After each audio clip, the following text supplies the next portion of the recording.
Manuel Borg ta' 61 sena mill-Mellieħa inżamm arrestat wara l-ġie mixli b'4 kapi ta' akkuża fosthom tal-attentat ta' qtil ta' martu Doris b'daqqiet ta' martell f'rasha u f'wiċċha.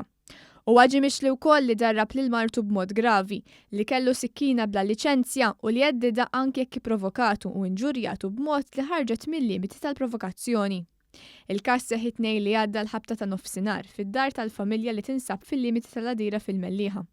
One News jinsab infurmat li kawża tad-daqqiet li qalet il-vittma għamlet xi ħin fil-periklu tissielet għal ħajjitha. Il-mara li għandha wkoll 61 sena qed tinżamm l-isptar Mater Dei fejn qed issofri minn ġrieħi serji.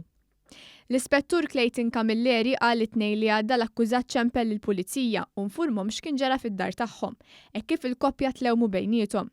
Malli waslu fuq il-post il-pulizija sabu lil-mara fadira demm. L-ispettur qal li wara l-vittma ttieħdet l-isptar fejn kienet fil-periklu tal-mewt, il-pulizija arrestat lill-akkużat fejn ammetta li darrab serjament lil martu.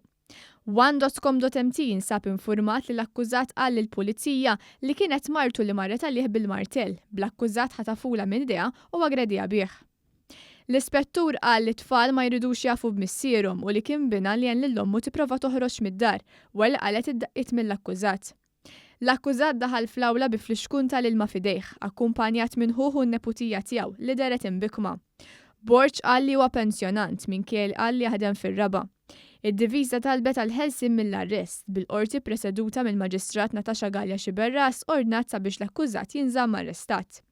Il-Maġistrat ħarġet ordni ta' protezzjoni fil-konfront tal-vittma u rakkomandat lid-direttur tal-ħabs sabiex l-akkużat jinżamm fit-taqsima forensika tal-Isptar Monte Carmeli.